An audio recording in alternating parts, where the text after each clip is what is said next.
Bibi hapo nauli. Mbona nipa 200 sasa bibi? Mimi mwanafunzi.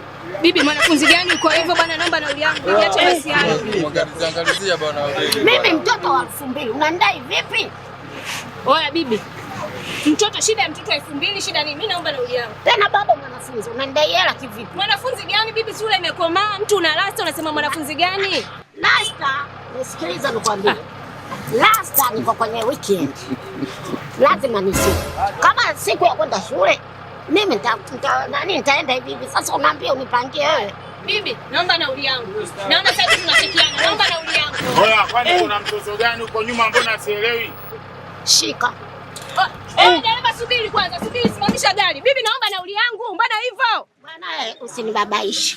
Mimi bado mwanafunzi. Wewe mwanafunzi gani bwana? Bibi hujasha kuja kupeana razi za kijinga bwana. Mimi mwenyewe nimemwacha bibi kama yeye nyumbani, nimekuja kutafuta ujue. Mimi naondoka na watoto usiku amelala, na wacha amelala, mimi nakuja hapa kazini afu naita masiala. Naomba nauli yangu. Eti mimi sijui nini, nimeacha watoto wamelala. Sijui nini sasa nakwambiaje? Wewe si umekataa hela, basi ndio sitoi kabisa.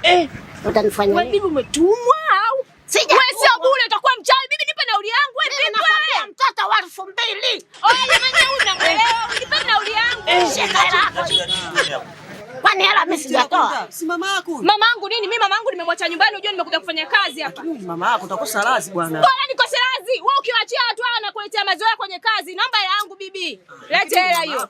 Unataka shilingi ngapi? 600. Umegeuza na gari. Lete hela. Sasa 600. Nenda kuongeza zaidi ya 600. Haya, poa fresh basi.